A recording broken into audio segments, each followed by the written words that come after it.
Okay. Before we have our quiet time, let's all get on the same page. If you're in the Sparkly book, it's page 356, a new section entitled Practicing the Holy Instant. If you're in the second edition, it's page 309, same new section. If you're in the first edition, it's page 288. If you're in the JCIM, it's page 149. And if you're reading from the CIMS edition, it's page 299. Again, a new section entitled Practicing the Holy Instant.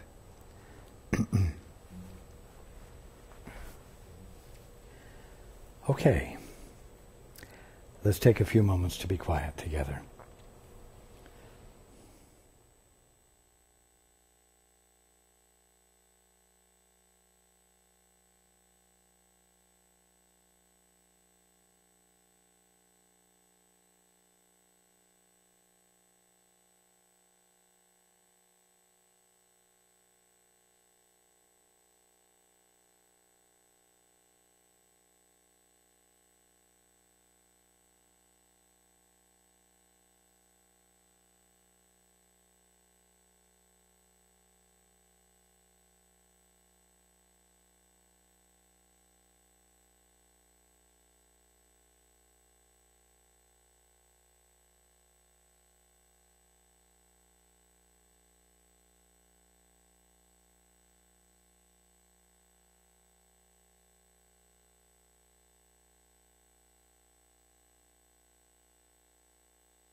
Okay.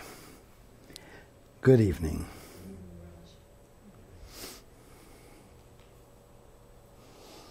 And welcome to everyone who's joining us on the internet.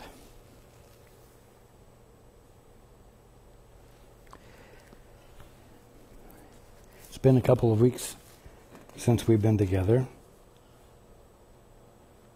And there's a point that we discussed last time where everyone still is. It's this wonderful sentence. If you are wholly willing to leave salvation to the plan of God, and unwilling to attempt to grasp for peace yourself, salvation will be given you.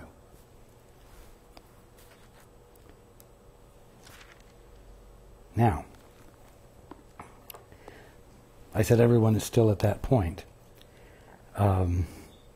That's not through neglect on anyone's part. It's very simply the point where all of you will be until you wake up. It's really the threshold. It's the simple threshold.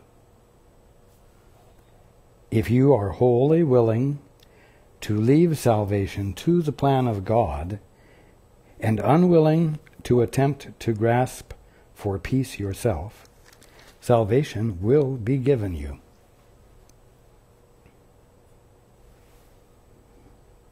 Every moment between now and the moment in which you wake up will be the moment where you can make the choice to be willing to leave salvation to the plan of God. The point at which you can decide to be unwilling to attempt to grasp for peace yourself.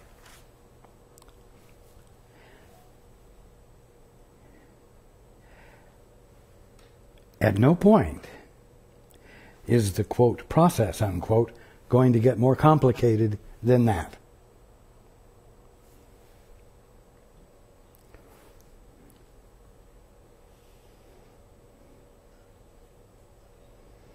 Just let that sink in for a moment.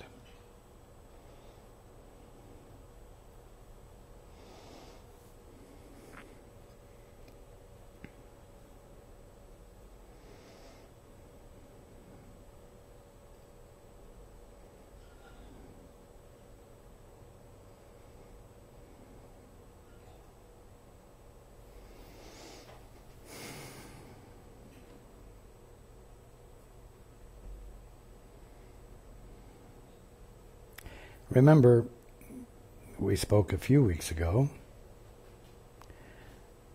about the fact that it's not appropriate for you to be the center of your attention. It's appropriate for God to be the center of your attention. And also that it's not appropriate for your problems to be the center of your attention, but for truth to be the center of your attention. Now, when you're willing to let God be the center of your attention,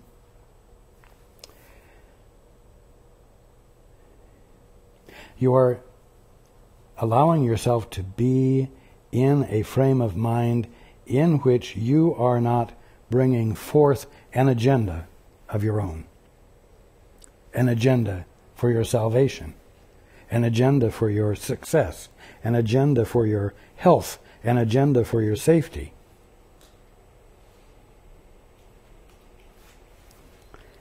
Because you're not the center of your attention. And why would you have God be the center of your attention? Because God is where truth is to be found. And truth is what you want to know. Because when you know the truth, you're not experiencing ignorance any longer, nor are you suffering from ignorance any longer.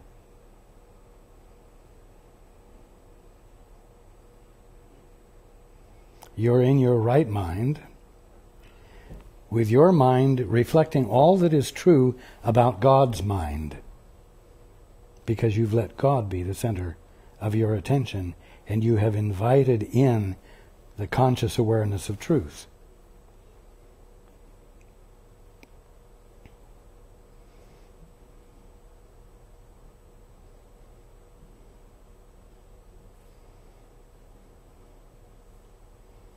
You see, the truth is really simple, but you're all wanting to make it more complicated, and you are wanting to make it more complicated because you think that is what will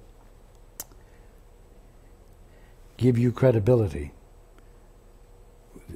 Your ability to carry out complex tasks, your ability to think in complex ways, these are means by which you develop in the minds of others a respectable countenance, a respectable presence.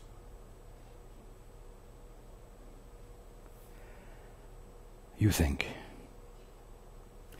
And you think that it does that and that it's necessary because without doing it, you're not respectable yet, which is not the truth. And I'm not going to harp on that over and over again tonight.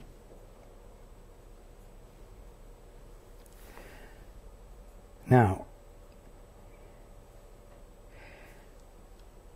this new section, the heading is entitled, Practicing the Holy Instant. This course is not beyond immediate learning, unless you prefer to believe that what God wills takes time. And this means only that you would rather delay the recognition that His will is so. Now, if you're not having a problem, you can read that sentence, and you can possibly find it very interesting and stimulating, and find a willingness to contemplate what it means in all of its ramifications. But if you're having a problem, and you've been asking for help, and you are not experiencing the resolution of the problem yet, then these sentences here are not at all satisfying. This course is not beyond immediate learning, unless you prefer to believe that what God wills takes time. And you're sitting there with your problem that's unsolved, a need that's requiring immediate attention, and you're not getting an answer, even though you are desiring to have immediate learning. You've done everything I've said. You've stepped back. You've said, Father, what's the truth here? And you've listened. And perhaps you have heard. And the need is still present. The need is still apparently as aggressive as it was in the beginning. This course is not beyond immediate learning unless you prefer to believe that what God wills takes time. What do you mean? Unless I prefer to believe. I don't prefer to believe that what God wills takes time. Why throw that at me when I've been sitting here today desiring to know the truth that heals, desiring to know the truth that eradicates or neutralizes or corrects this problem? And then it continues and says, and this means only that you would rather delay the recognition that His will is so. That's a real slur. If you're in the middle of a problem and you have been honestly and earnestly desiring to know the truth, what do you mean? It means only that I would rather delay the recognition. I wouldn't rather delay anything.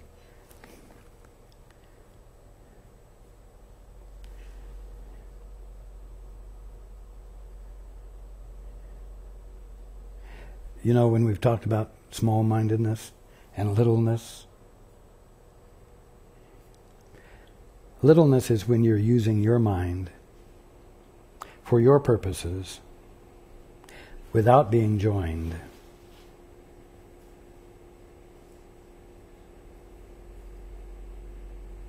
And when you sit there in a state of reaction because you haven't yet seen evidence of your faith or your trust or of your willingness to know the truth, your reacting constitutes a presenting of littleness, a reassertion of what? Of your willfulness. What do you mean? I this and I that. What do you mean? Who in the hell do you think you are? I know who I am, and because I know who I am, I can say, who the hell do you think you are? And I can argue with you, and I can bitch at you, and I can be frustrated at you. You see, all of that is you reverting to littleness, right in the face of your having been willing to abandon privacy and self-authorized thoughts so that you might join with the Father because you have been told. And you have faith that what you've been told is true. That if you will let the Father in, and if you will abandon your willfulness, you will see the results of ignorance dissolving, fading, being corrected, being erased.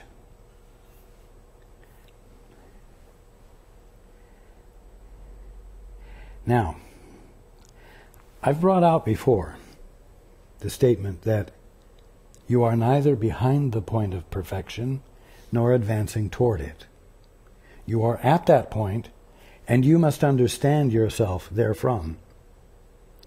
Now, we can equally say that truth is neither behind the point of perfection nor advancing toward it.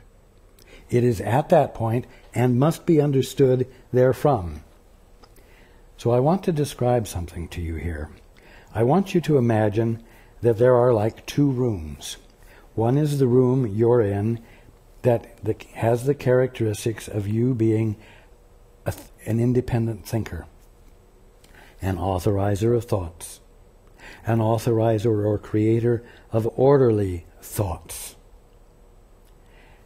And the other room, and in this room, you have conflict, you have problems that you have to solve, and you're even glad to have the problems to solve because that gives you purpose.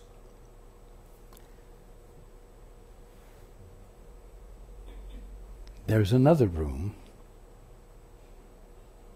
in which reality is going on, in which truth is available and present to be known. Now, you all have the tendency to stand in the room where you are a private authorizer, and for you to sort of reach into the other room where the truth is, so that you might get hold of the truth to change the circumstances in the room you're in.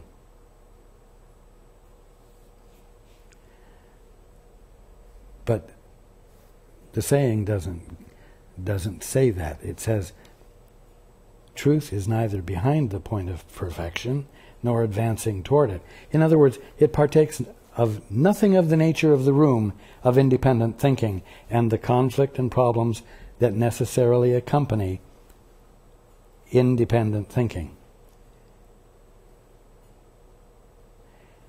And so you reach for truth to bring it back to the room you're in so that you can exercise authority.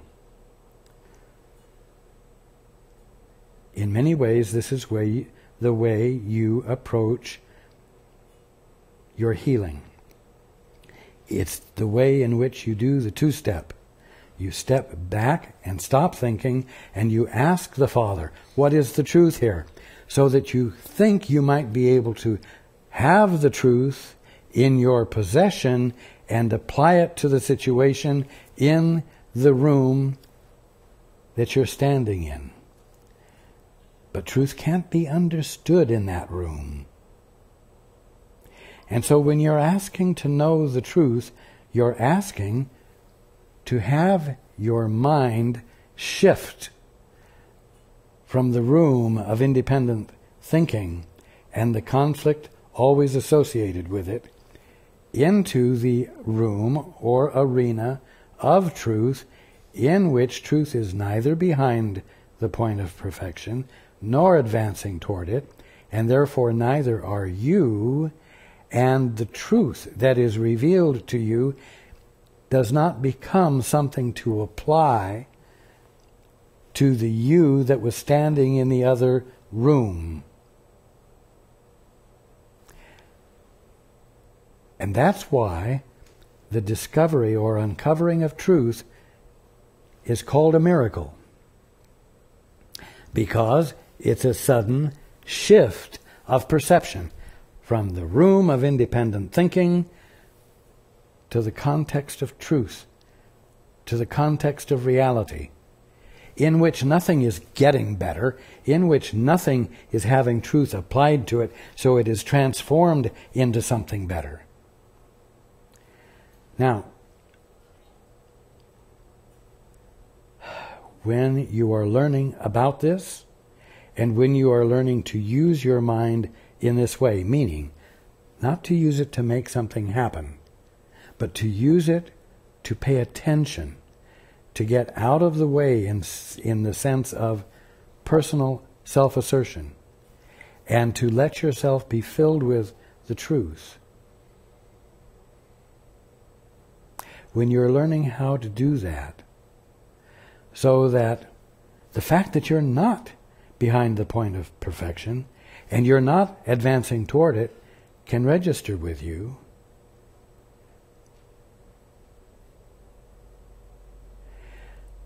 you have to be careful not to let your old-time thinking come into play that says, this is taking a long time, or this isn't working.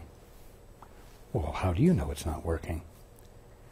You just say, it's not working according to my timetable. That's littleness. That's old habits.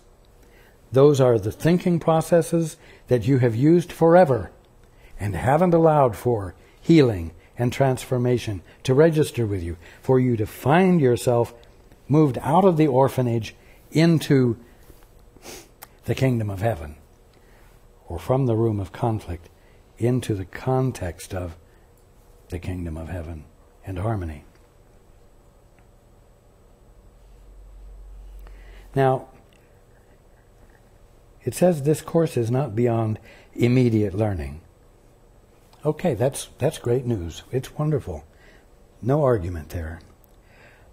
This course is not beyond immediate learning unless you prefer to believe that what God wills takes time. Well, where on earth would that idea come from, that God's will takes time? Well, it comes from thinking. It comes from using faulty imagination. And another way in which it comes into play, which isn't a matter of a thought process, is that you don't really care what God's will is. Because at the moment, all you care about is your will. And your will may be very profoundly wonderful. My loved one is in pain, and I want my loved one to be relieved of pain. I know that my loved one's birthright is perfect harmony and the experience of perfection. And by damn it, I'm going to think this absolutely flawless thought with such intensity and such confidence that it will, because of its truth, transform my loved one's experience. Whew.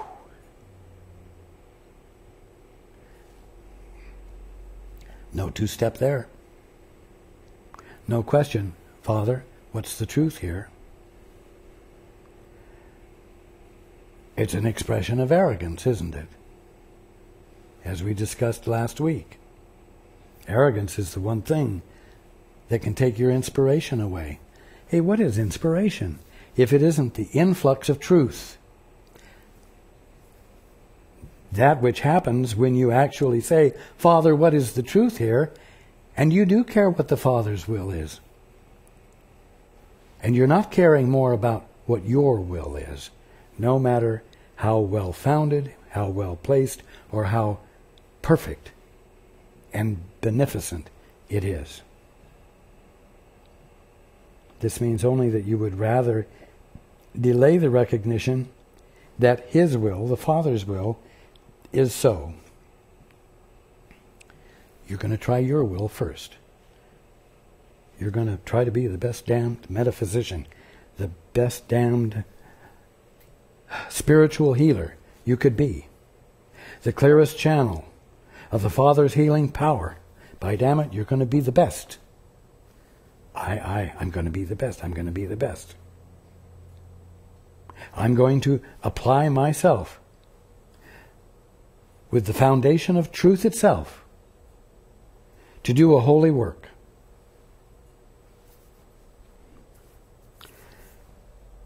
When you do that, it means only that you would rather delay the recognition that His will is so, that God's will is the only one that is, the only one that exists, the only one that is embedded in you as your will, as your purpose, which is waiting to be fulfilled when you yield to it. But oh no, you'd rather yield to the will you've imagined you have, instead of the will the Father has placed in you, which is His will, and which you won't discover the fullness of until you forget about yourself and say, Father, what is your will? And invite it in and make room for it by not having any alternative plans for salvation yourself.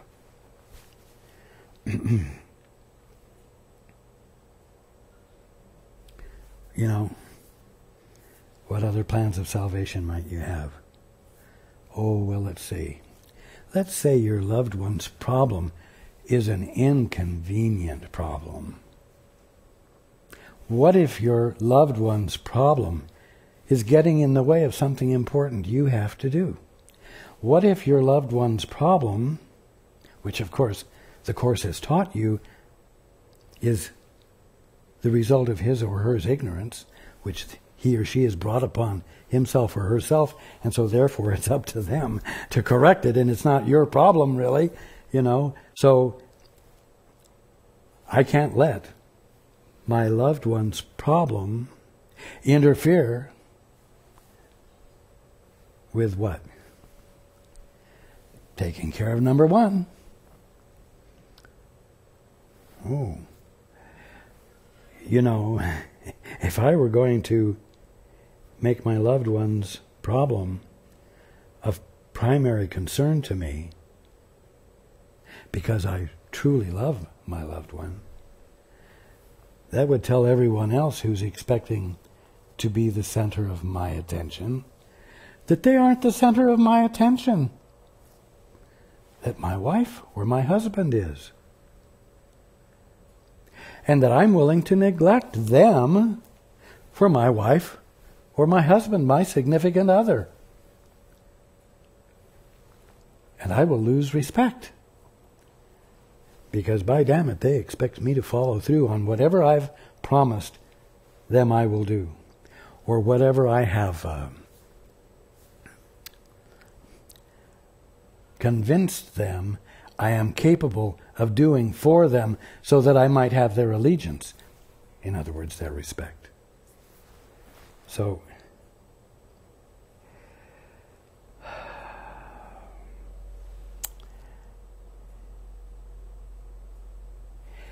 there are strange ways of deciding that what the Father's will is not important to you, and that you do not really want to know the truth about your loved one's problem, so that your loved one will experience healing, because it will cause you to lose faith with others. Tell me this. If you are going to become so convoluted in your mind, and you love complexity, before long you're going to be obligated to many, in many different ways, because of what you promised this one or that group or those people. And pretty soon it's going to be hard to keep straight what you promised to whom and how you're going to keep up a good front. All as a means, ultimately, of saying,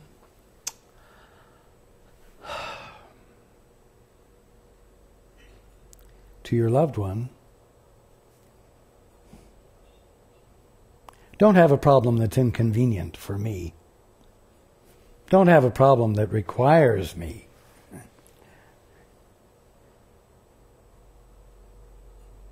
To be with you out of my devotion to you because I love you.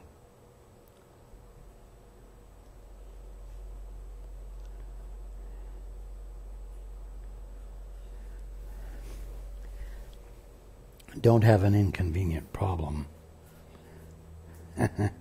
which would cause me to have to embody the fact that I don't value you as much as I value everyone else's adoration or respect or approval.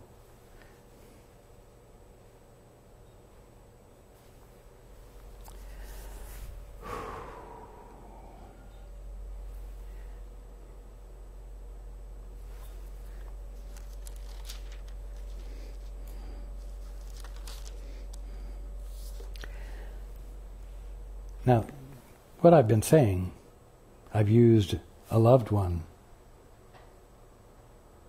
as the example. But it could be anyone who's calling upon you for attention that for one reason or another you don't want to give because of arrogance that you have. That says, I shouldn't have to do this. You're having a problem at an inconvenient time. I shouldn't have to bend over backward or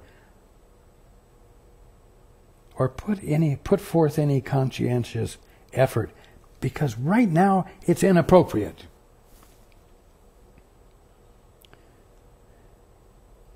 Remember, we said last time, we read, call forth in everyone only the remembrance of God and of the heaven that is in him. Well, that's great. If the call for the remembrance of God that's occurring doesn't happen to be inconvenient for you,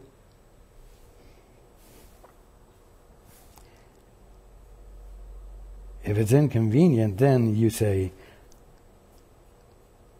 I really don't have the willingness to call forth in you only the remembrance of God and of the heaven that is in you.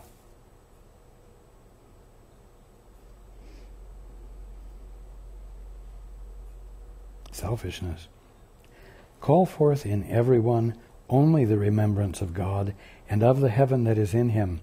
For where you would help your brother be, there will you think you are. Now here's the key. Hear not his call for hell and littleness. When your brother is voicing his frustration, his pain, his suffering, he's being unpleasant. He's expressing littleness. He's expressing fear. He's putting forth a call for hell and littleness. Feel my pain. Feel my pain. Hear my pain. Hear my pain. Give your attention to me. Give your attention to my pain, etc. Hear not his call for hell and littleness, but only his call for heaven and greatness, because you have the means to discern what his behavior actually is. Is his unpleasant, obtuse, negatively focused energy a call for hell and littleness, or is it a call for heaven and greatness? And can a call for heaven and greatness really be an inconvenience to you? Can it happen truly at an inconvenient time? Is there any time that it's not appropriate for you to call forth in your brother only the remembrance of God? Is there any moment in which it's inappropriate for you to call forth within you the remembrance of God so that you can be with your brother consciously in that frame of mind? No.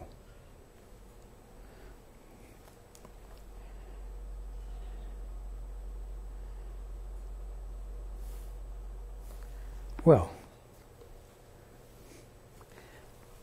what if you answer your brother or sister with the truth that you hear because you did the two-step, and your brother or sister refuses to hear you and persists in complaining and stating that the lie is the truth, that he has this terminal disease and he is dying and there is nothing that can be done about it, and no matter what you say, it can't be changed, and fights and fights and fights for the lie. Well, it was all right the first time you did the two-step. It wasn't too inconvenient. You were able to take the time, but now your brother is kicking you in the face, so to speak, and rejecting the gift, and saying that, in so many words, the truth that you're sharing is nonsense, and you have presented nothing that justifies his abandoning his conviction.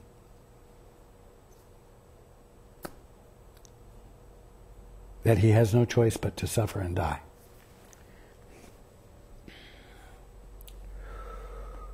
So the question boils down to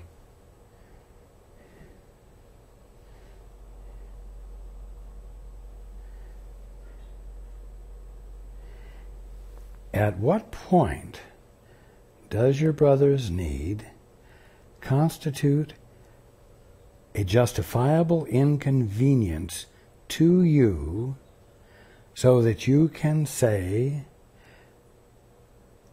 I cannot help you any further because I have things to take care of for myself?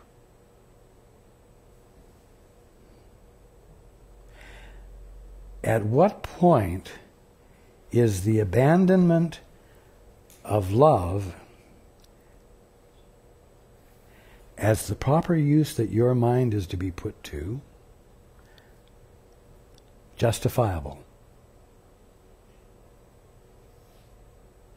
At what point does fulfilling your function become truly inconvenient and inappropriate?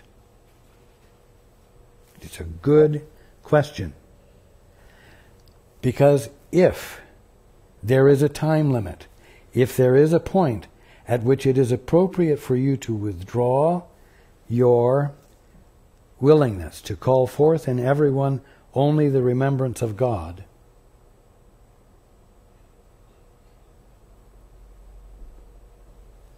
then there is a point at which it is appropriate for you to abandon your function and lose the opportunity for a miracle.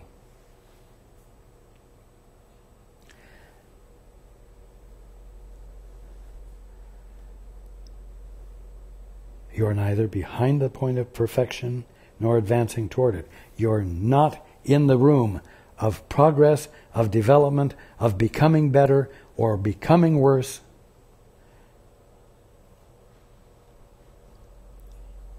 You are at the point of perfection in the other room and must understand yourself therefrom. Which means that when there is a problem to be solved, you must be willing to go into an arena that doesn't seem to make any sense.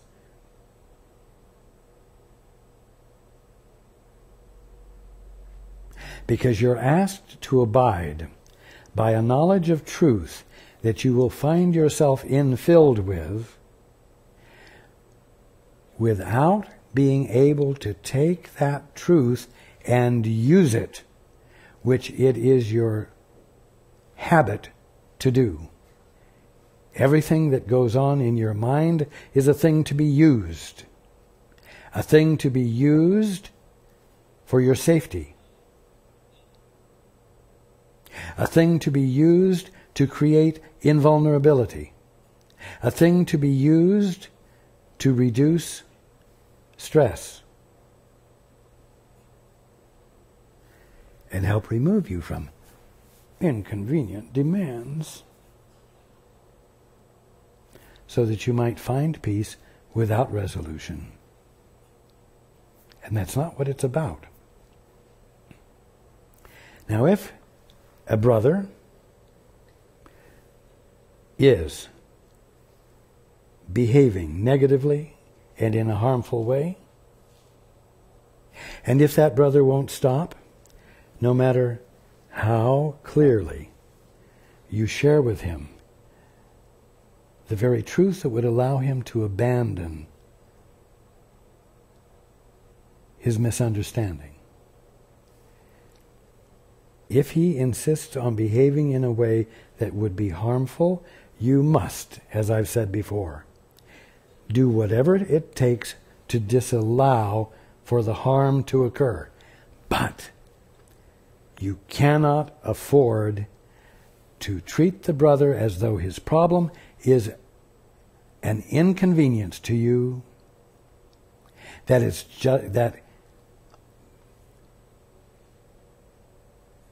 that provides a justification for abandoning your intent to call forth in him only the remembrance of God. And as I've said before, if someone is brought into a hospital and there is a total lack of self-control and he or she would harm those attending to him, he or she is strapped down so that no harm can be done. And then care is provided so that correction occurs.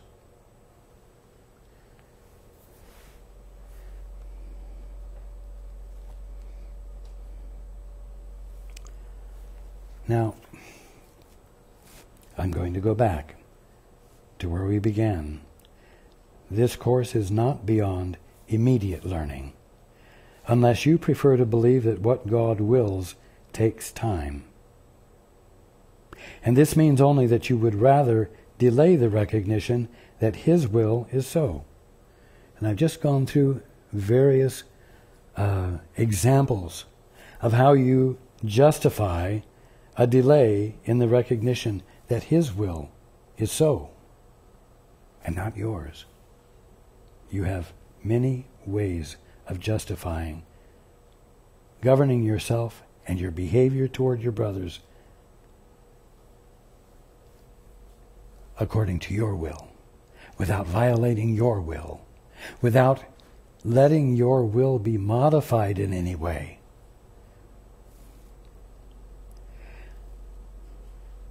The holy instant is this one, this instant, and every one. The one you want it to be, it is. The instant what? The instant in which immediate learning can occur. The instant in which a sudden shift of perception, a miracle, can occur. The holy instant is this one, and every one. the one you want it to be, it is. It's a simple truth. But if you're struggling with personal authority or personal affront, and you're questioning whether it's still appropriate for you to call forth in your brother only the remembrance of God,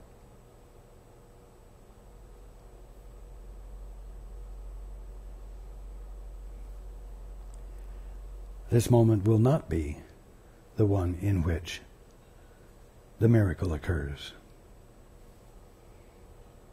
The one you want it to be, it is.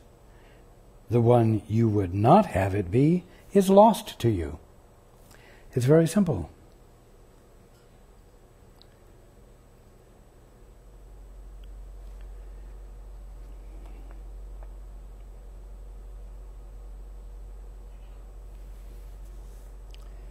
You must decide on when it is. Delay it not. And again, I want to come back to you when you have been diligently and devotedly wanting to know the truth, God's truth, so that your brother might be blessed who's in pain or whatever. And you read it and you say, it says you must decide on when it is. Delay it not. And you have a reaction. I'm not delaying it. I don't want to delay it. I've been earnestly and patiently and without any attempt at coercion to make it happen faster, being open to the truth that would heal. So don't tell me that I must decide on when it is and to delay it not. I have decided on when it is, and I'm not delaying it. Now is when I want it. Now is when I desire it because I love my loved one.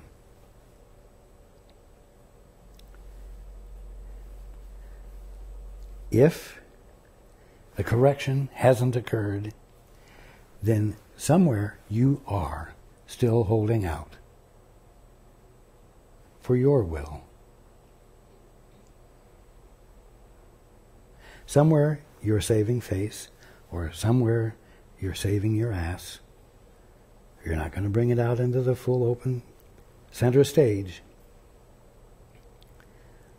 But in some way, the call for your willingness to help uncover the truth is colored by an agenda you have and a distress that what is happening is a little inconvenient for you and therefore not appropriate. The simple definition of arrogance. Arrogance being the exercise of authority that you don't have.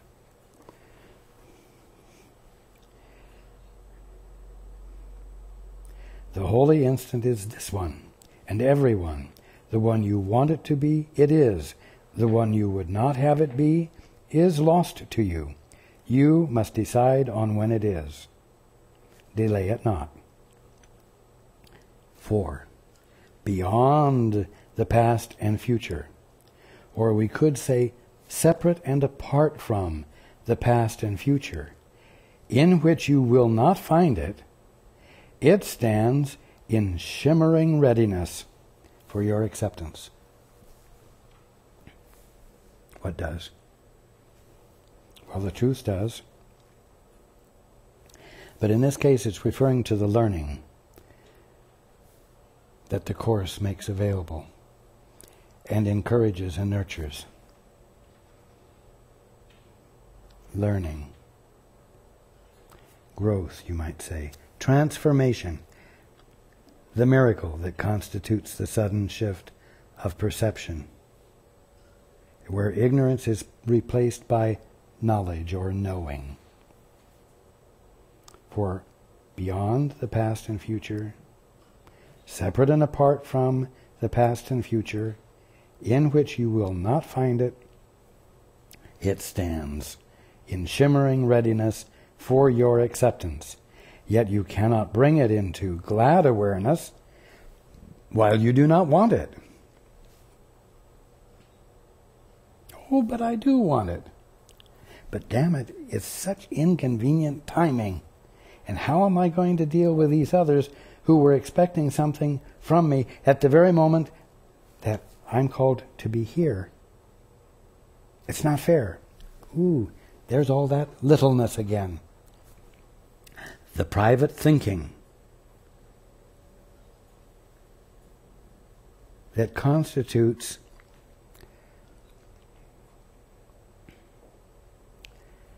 the opaqueness of your mind that doesn't let reality shine into it.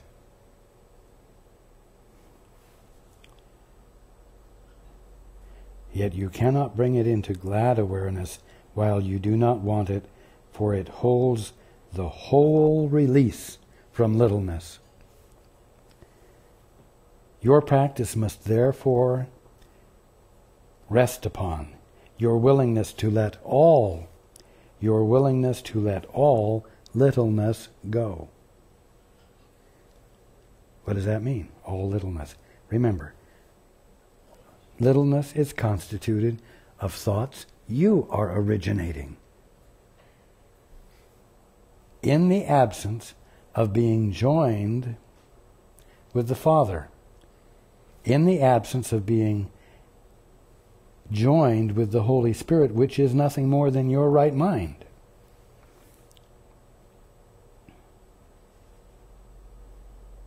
The instant in which magnitude will dawn upon you is but as far away as your desire for it. Again, that sentence will make you mad if you think you have been desiring it and you are frustrated because you haven't seen the results yet. The instant in which magnitude will dawn upon you is but as far away as your desire for it. Well, what do you mean? I've had the desire for it all day. It sure seems to be further aware than my simple desire for it. And I'm pissed off. And it's not fair. Oh boy. You see, all of these sentences are expressions of littleness. They are expressions that don't take into consideration the divine one that you are. The one that is neither behind the point of perfection nor advancing toward it. It doesn't take into consideration that of you which isn't little and which isn't subject to thoughts that are not thoughts of God. Now, I don't mean thoughts about God, but thoughts that God is having.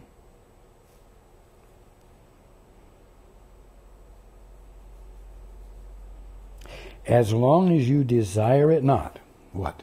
Magnitude. Magnitude is the opposite of littleness. So magnitude would be God's thoughts. Magnitude would be that mind which you are supposed to let be in you, which is God's. As long as you desire it, magnitude, not, and cherish littleness instead, and as long as you want to throw out all these little short sentences that express your frustration and the unfairness and blah, blah, blah, as long as you desire it not and cherish littleness instead, by so much is it far from you. By so much as you want it, will you bring it nearer. And so you must be careful. You must watch your mind to see how you're willing to use it, because you will easily slip back into cherishing the littleness of mind that is constituted of your asserting your right to express and believe and base your actions upon the thoughts you've made up, rather than the thoughts that are God's thoughts about His creation. which constitute your ability to see truth in everything. In other words, everything as it truly is. Think not that you can find salvation in your own way and have it. Give over every plan that you have made for your salvation in exchange for God's. His will content you, and there is nothing else that can bring you peace. For peace is of God and of no one beside Him.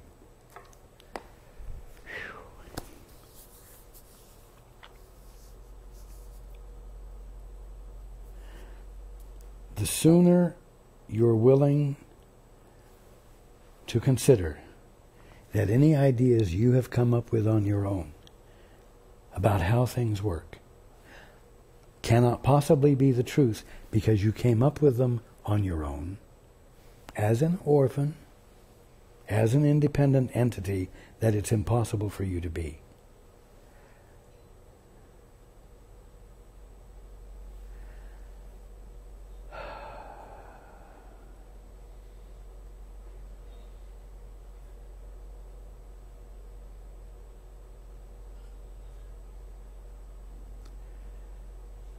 You will make it impossible to experience a miracle. You will make it impossible for there to be a sudden shift of perception. The fluidity, the willingness for change will not be present. There will be no invitation for what? That which stands in shimmering readiness for your acceptance. Reality as it is. Wholeness where disease seemed to be. Beauty where all that you had seen was turmoil and ugliness.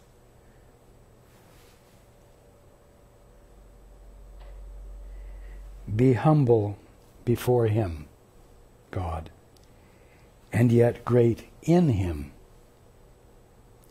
And value no plan of the ego before the plan of God. For you leave empty your place in His plan. You see? Every moment you spend going for the gusto of what you will to be, you're leaving your place in His plan empty. Like a student in a schoolroom who's daydreaming. And so his presence in the class is lost to the class.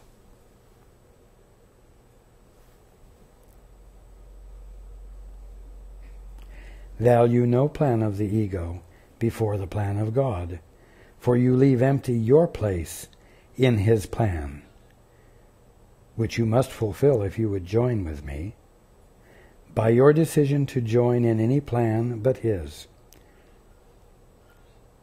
Again, for you leave empty your place in His plan, by your decision to join in any plan but His. I left out a subjunctive clause there for it to be more easily understood. I'll read it again wholly. For you leave empty your place in His plan, which you must fulfill if you would join with me, by your decision to join in any plan but His. I call you to fulfill your holy part in the plan that He has given to the world for its release from littleness. God would have His host, all of you, abide in perfect freedom. Every allegiance to a plan of salvation that is apart from Him diminishes the value of His will for you in your own minds. And yet it is your mind that is the host to Him. Now, you're not used to letting your mind be host to God.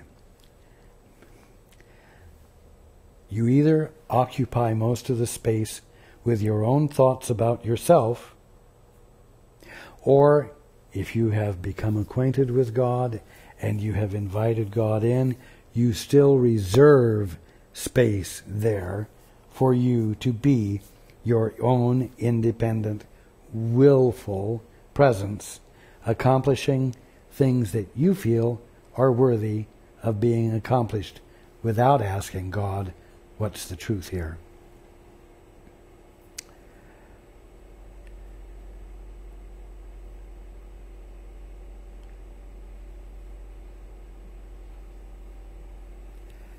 So,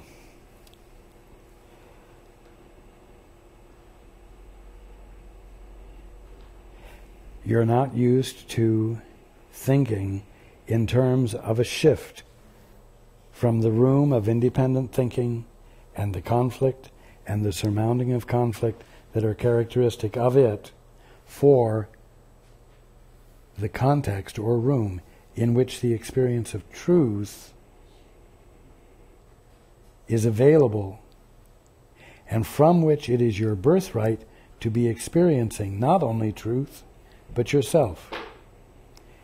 And so the call is for you to be willing to do what seems not to make sense, so that a new sensibility can begin to register and grow and substantiate itself in your mind. Which means that you must be willing to call forth in everyone only the remembrance of God, no matter how unpleasant their being, no matter how resistant they seem to be to receive the truth that would heal them, no matter how slowly the healing of pain seems to take, because ultimately, if you don't stay with the desire to know the truth, you will abandon the one element that triggers transformation, and you will continue to be stuck in the status quo.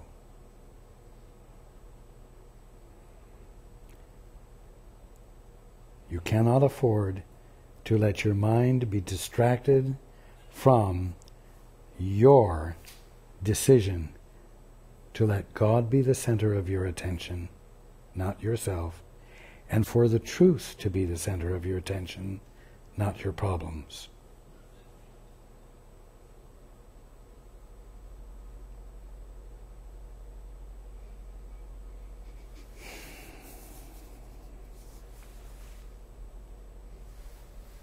I love you.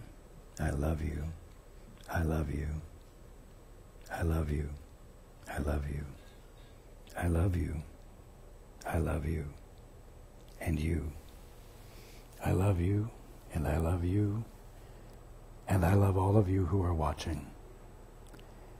And I look forward to being with you next week.